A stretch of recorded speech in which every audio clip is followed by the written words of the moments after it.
Jatango moya tuse ye wabera wenjaulo Tatango moya tuse ye wabera wenjaulo moya tuse. Yes, hallelujah, hallelujah. Mbaniriza nnyo ku mumbejja wa Yesu. Lift up your faith altar. Nebaza Mukama nti annanze njogerekeri abatukuvu b'essira amansiro obuyinza naye olw'ekisangulumiza Mukama manya n'eddoboozi ensi omumbejja wa Yesu NKSM mwasize mutya era mwasibye mutya kansibwe nti ffenna Mukama atukumye bulungi si lw'amaanyi si lw'obuyinza naye olw'ekisa nange ngulumiza Mukama nti atukumye ayina obukosefukosefu nsaba Mukama akumponyeze asobeddwa nsaba Mukama naawe akunzirire mu linnya lya Yesu Kristo omwana wa Katonda omulamu.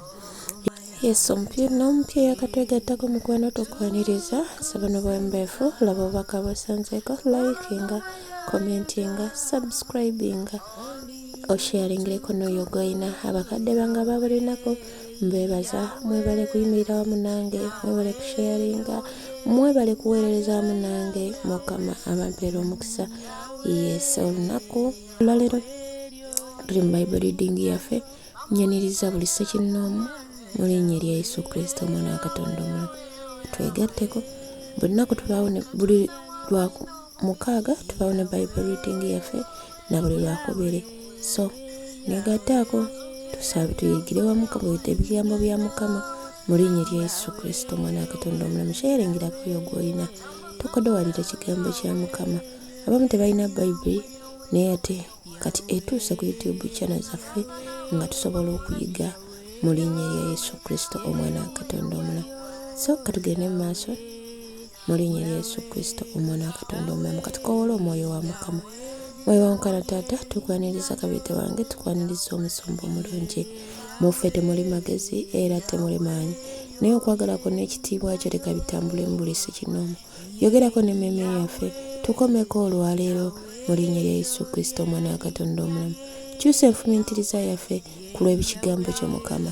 Leka tutambule nga bajjajja yaffe baatambulanga mu bulungi mu bubi tulemenga okulinnyayo ekigere kyaffe okwesitala ku jjinja mu linnya lya Yesu Kristo omwana wa Katonda omulamu.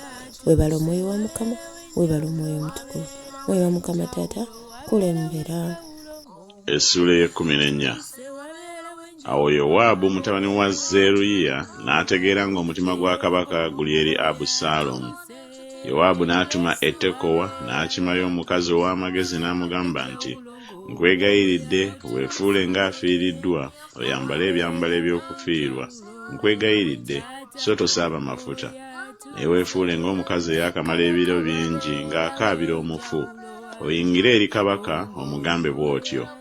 Awo Yowaabu n'amuweerera ebigambo. Awo omukazi ow'Ettekowa bwe yayogera ne kabaka n'avunnama amaaso ge ne yeeyanza. N'ayogera nti, mbeera ayi kabaka.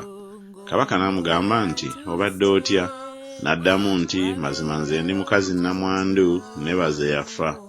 Era omuzaana wo yalina abaana babiri ne balwana bombi ku ttale so nga tewali wa kubataasa naye omu n'afumita munne n'amutta. Kale laba ekika kyonna kimugolokokeddeko omuzaana wo era bayogera nti waayo oyo eyafumita muganda we tumutte olw'obulamu bwa muganda we gwe yatta. Tutte bwe tutyo n'omusika. Kale bwe batyo banaazikiza eryanda lyange erisigaddewo ne batamulekera baze linnya newaakubadde ekitundu ekifiseewo ku ttaka lyonna. Awo kabaka n'agamba omukazi nti, genda ewuwo nange naalagira ebigambo byo bwe binaaba. Awo omukazi ow'Ettekowa n'agamba kabaka nti, mukama wange ayi kabaka, obutali butuukirivu bube ku nze ne ku nnyumba ya kitange. Kabaka abe nga taliiko musango n'entebe ye ey'obwakabaka. Kabaka n'ayogera nti, buli anaakugambanga ekigambo kyonna omuleetanga gye ndi so talikukwatako lwakubiri. Awo n'alyoka ayogera nti, nkwegayiridde kabaka ajjukire Mukama Katonda wo awalana eggwanga ly'omusaayi aleme okweyongera okuzikiriza baleme okuzikiriza mutabani wange. N'ayogera nti, Mukama nga bw'ali omulamu tewaliba luviiri lumu lwa mutabani wo oluligwa wansi. Awo omukazi n'ayogera nti, nkwegayiridde omuzaana wo ayogere ekigambo ne mukama wange kabaka.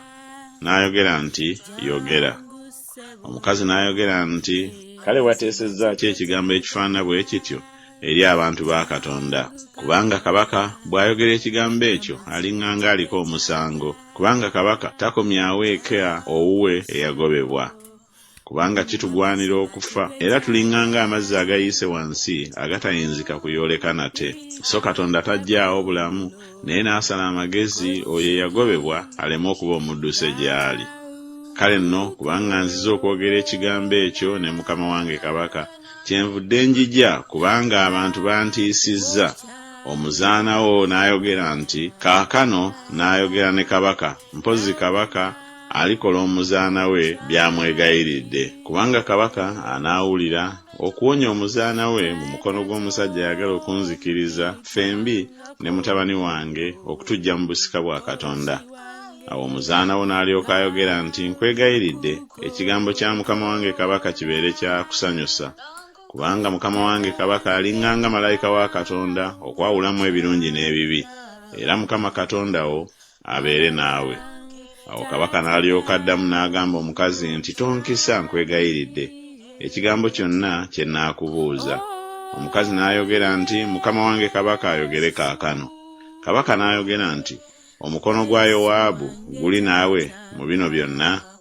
Omukazi n'addamu n'ayogera nti, nga ggwe bw'oli omulamu mukama wange kabaka, tewali ayinza okukyama ku mukono ogwa ddyo newaakubadde ku gwa kkono okuva ku kigambo kyonna mukama wange kabaka ky'ayogedde. Kubanga omuddu wo Yowaabu ye yandagira, era ye yaweerera omuzaana wo ebigambo bino byonna. Okuwaanyisa ekigambo bwe kifaanana, omuddu wo Yowaabu kyavudde akola kino. Era mukama wange mugezigezi ng'amagezi we gali aga malayika wa Katonda okumanya byonna ebiri mu nsi. Kabaka n'agamba Yowaabu nti, laba nno ekigambo kino nkikoze, kale genda omukomyewo omulenzi Abusaalomu. Awo Yowaabu n'avunnama amaaso ge ne yeeyanza ne yeebaza kabaka. Yowaabu n'ayogera nti, leero omuddu wo amanyi nga ŋŋanze mu maaso go, mukama wange, ayi kabaka, kubanga kabaka akoze omuddu we kyamwegayiridde. Awo Yowaabu n'agolokoka n'agenda e Gesuli n'aleeta Abusaalomu e Yerusaalemi. Kabaka n'ayogera nti, addeyo mu nnyumba ye naye aleme okulaba amaaso gange. Awo Abusaalomu n'addayo mu nnyumba ye n'atalaba maaso ga kabaka. Awo mu Isirayiri yenna temwali n'omu waakutenderezebwa nga Abusaalomu olw'obulungi bwe. Okuva ku bigere bye wansi okutuuka ku bwezinge bw'omutwe gwe nga taliiko kabi. Awo bwe yasalanga enviiri ze, era buli mwaka bwe gwaggwangako n'azisalanga, kubanga zaamuzitowereranga kyeyava azisala, n'apima enviiri ez'oku mutwe gwe ne ziba sekeri 200 ng'okupima kwa kabaka bwe kwali. Awo Abusaalomu n'azaalirwa abaana ab'obulenzi 3 n'ow'obuwala 1 erinnya lye Tamali, yali mukazi w'amaaso malungi. Awo Abusaalomu n'amala emyaka 2 emirambirira mu Yerusaalemi, n'atalaba maaso ga kabaka. Awo Abusaalomu n'atumya Yowaabu okumutuma eri kabaka, naye n'atakkiriza kujja gy'ali. Awo n'atumya nate omulundi ogwokubiri, naye n'atakkiriza kujja. Kyava agamba abaddu be nti, laba, ennimiro ya Yowaabu eriraanye n'eyange, era alina sayiri eyo, mugende mugyokye. Awo abaddu ba Abusaalomu ne bookya ennimiro. Awo Yowaabu n'alyoka agolokoka n'ajja eri Abusaalomu mu nnyumba ye n'amugamba nti, abaddu bo bookedde ki ennimiro yange? Abusaalomu n'addamu Yowaabu nti, laba nakutumira nga njogera nti jangu wano, nkutume eri kabaka okwogera nti, njigiridde ki okuva e Gesuli. Mbeera kubeera eyo, ne kaakano kyandibadde kirungi gye ndi. Kale nno ndaba amaaso ga kabaka, era obanga mulimu obutali butuukirivu mu nze, anzite. Awo Yowaabu n'ajja eri kabaka n'amubuulira. Awo bwe yayita Abusaalomu n'ajja eri kabaka, n'avunnama amaaso ge mu maaso ga kabaka. Kabaka n'anywegera Abusaalomu.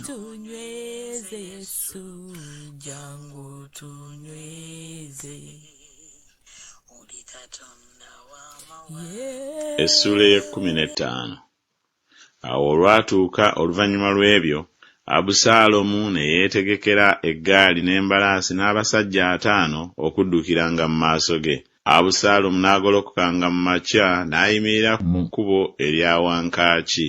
Awo olwatuuka omuntu yenna bwe yabanga n'ensonga eyali ey'okujja eri kabaka okusalirwa omusango, awo Abusaalomu n'amuyitanga n'amugamba nti, oli wa ku kyalo ki? N'ayogera nti, omuddu wo wa mu kika kimu kya Isirayiri. Abusaalomu n'amugamba nti, laba, ebigambo byo birungi bya nsonga, naye tewali muntu kabaka gw'atikkidde okuwulira. Abusaalomu n'ayogeranga era nti, singa nze nfuuliddwa mulamuzi mu nsi, buli muntu alina ensonga yonna oba musango ajjenga gye ndi, nange nandimukoledde eby'ensonga. Awo olwatuuka omuntu yenna bwe yasemberanga okumweyanza, n'agoolanga omukono gwe n'amukwatako n'amunywegera. Awo bw'atyo Abusaalomu bwe yakolanga Isirayiri yenna abajjanga eri kabaka okusalirwa emisango. Awo Abusaalomu n'abba bw'atyo emyoyo gy'abasajja ba Isirayiri. Awo olwatuuka emyaka 4 bwe gyaggwa, Abusaalomu n'agamba kabaka nti, nkwegayiridde ŋŋende nsasule obweyamo bwange bwe neeyama Mukama e Kebbulooni, kubanga omuddu wo yeeyama obweyamo bwe nali nga ntuula e Gesuli mu Busuuli, nga njogera nti, Mukama bw'alinzirizaayo ddala e Yerusaalemi, kale ndiweereza Mukama. Kabaka n'amugamba nti, genda mirembe. Awo n'agolokoka n'agenda e Kebbulooni. Naye Abusaalomu n'atuma ababaka okubunya ebika byonna ebya Isirayiri ng'ayogera nti, bwe munaawulira eddoboozi ly'ekkondeere ne mulyoka mwogera nti, Abusaalomu ye kabaka e Kebbulooni. Era ne wagenda ne Abusaalomu abasajja 200 abaava e Yerusaalemi abaayitibwa ne bagenda nga tebamanyiridde so tebaategeera kigambo kyonna. Awo Abusaalomu n'atumya Akisofeeri Omugiiro eyateesanga ebigambo ne Dawudi okuva mu kibuga kye e Giiro ng'awaayo ssaddaaka. Okwekoba okwo ne kuba n'amaanyi, kubanga abantu beeyongerayongera nga bulijjo abaali ne Abusaalomu. Awo ne wajja omubaka eri Dawudi ng'ayogera nti, emyoyo gy'abasajja ba Isirayiri gigoberedde Abusaalomu. Awo Dawudi n'agamba abaddu be bonna abaali naye e Yerusaalemi nti, tugolokoke tudduke. Bwe tutadduke, tewaabeewo ku ffe anaawona Abusaalomu. Mwanguwe okugenda, aleme okututuukako amangu n'atuleetako akabi, natta ekibuga n'obwogi bw'ekitala. Awo abaddu ba kabaka ne bagamba kabaka nti, laba, abaddu bo beeteeseteese okukola kyonna mukama wange kabaka ky'anaayagala. Kabaka n'afuluma n'ab'omu nnyumba ye bonna ne bamugoberera. Kabaka n'aleka abakazi 10 abazaana okukuuma ennyumba. Awo kabaka n'afuluma, abantu bonna ne bamugoberera ne babeera e Besumeraki. Abaddu be bonna ne bamuyitako ku mabbali, n'Abakeresi bonna n'Abaperesi bonna n'Abagitti bonna. Abasajja 600 abaamugoberera okuva e Gaasi ne bayita mu maaso ga kabaka. Awo kabaka n'agamba Ittayi Omugitti nti, naawe ogendera ki naffe? Ddayo obeere ne kabaka, kubanga oli mugenyi era eyagobebwa. Ddayo ewuwo ggwe. Gwe yajja olwajjo nandikutambuzizza eruuyi n'eruuyi wamu naffe leero, kubanga nze ŋŋenda gye nnyinza okugenda. Ddayo ozzeeyo ne baganda bo, okusaasira n'amazima bibeere naawe. Ittayi n'addamu kabaka n'ayogera nti, Mukama nga bw'ali omulamu ne mukama wange kabaka nga bw'ali omulamu, mazima mu kifo kyonna mukama wange kabaka w'anaabanga, oba okufa oba okuba omulamu, eyo n'omuddu wo gy'anaabanga. Awo Dawudi n'agamba Ittayi nti, genda osomoke. Ittayi Omugitti n'asomoka, n'abasajja be bonna n'abaana abato bonna abaali naye. Ensi yonna ne bakaaba n'eddoboozi ddene. Abantu bonna ne basomoka, ne kabaka naye n'asomoka akagga Kiddulooni. Abantu bonna ne basomokera awali ekkubo eridda mu ddungu. Awo laba, Zadooki naye n'ajja n'Abaleevi bonna nga bali naye, nga basitula essanduuko ey'endagaano ya Katonda. Ne bassa essanduuko ya Katonda. Abiyasaali n'ayambuka okutuusa abantu bonna lwe baamala okuva mu kibuga. Kabaka n'agamba Zadooki nti, situla essanduuko ya Katonda ogizzeeyo mu kibuga. Bwe ndiraba ekisa mu maaso ga Mukama, alinkomyawo, aligindaga yo era n'ennyumba ye. Naye bw'alyogera bw'atyo nti, sikusanyukira n'akatono, laba, nze nzuuno ankole nga bw'asiima. Era kabaka n'agamba Zadooki kabona nti, gwe toli mulabi, ddayo mu kibuga mirembe, ne batabani bo bombi naawe, Akimaazi mutabani wo ne Yonasaani mutabani wa Abiyasaali. Laba, nze ndirindirira ku misomoka egy'omu ddungu okutuusa ekigambo lwe kiriva gye muli okuntegeeza. Awo Zadooki ne Abiyasaali ne basitula essanduuko ya Katonda ne bagizza e Yerusaalemi ne babeera eyo. Awo Dawudi n'alinnya awayambukirwa ku lusozi olw'Emizeyituuni, n'akaaba amaziga ng'alinnya, era yali yeebisse omutwe nga talina ngatto. N'abantu bonna abaali naye ne beebikka buli muntu omutwe ne balinnya nga bakaaba amaziga nga balinnya. Ne wabaawo eyabuulira Dawudi nti Akisofeeri ali mu bo abeekobaanye ne Abusaalomu. Dawudi n'ayogera nti nkwegayiridde, Ayi Mukama, fuula okuteesa kwa Akisofeeri okuba obusirusiru. Awo olwatuuka, Dawudi bwe yatuuka ku ntikko awalinnyirwa kwe baayimanga okusinza Katonda, laba, Kusaayi Omwaluki n'ajja okumusisinkana ng'ayuzizza ekizibawo kye n'ettaka nga liri ku mutwe gwe. Dawudi n'amugamba nti, bw'onooyita nange ononzitoowerera, naye bw'onoddayo mu kibuga n'ogamba Abusaalomu nti nze naabanga omuddu wo Ayi Kabaka, nga bwe nabanga omuddu wa kitaawo mu biro eby'edda, bwe ntyo bwe naabanga omuddu wo kaakano, kale ononzitira okuteesa kwa Akisofeeri, era tolina eyo wamu naawe Zadooki ne Abiyasaali bakabona. Awo olunaatuukanga buli kigambo kyonna ky'onoowuliranga okuva mu nnyumba ya kabaka onookibuuliranga Zadooki ne Abiyasaali bakabona. Laba, balina eyo gye bali batabani baabwe bombi, Akimaazi mutabani wa Zadooki ne Yonasaani mutabani wa Abiyasaali. Era abo be munantumiranga okuntegeeza buli kigambo kye munaawuliranga. Awo Kusaayi mukwano gwa Dawudi n'ayingira mu kibuga, Abusaalomu n'ayingira mu Yerusaalemi.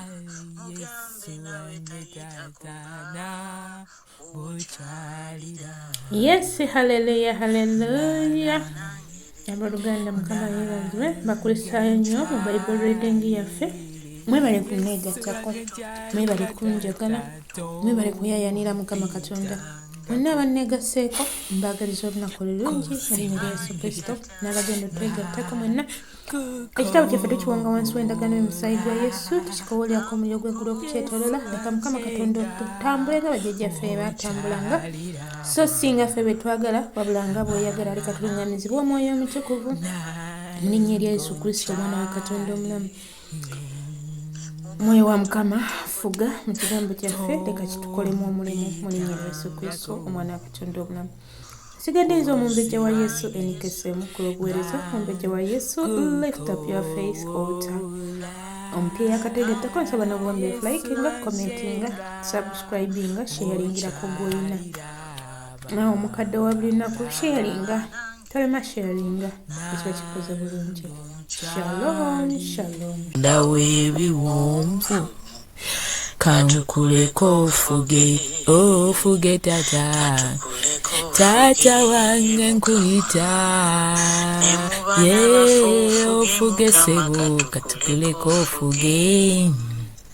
katukuleko ofuge mu by'enfuna.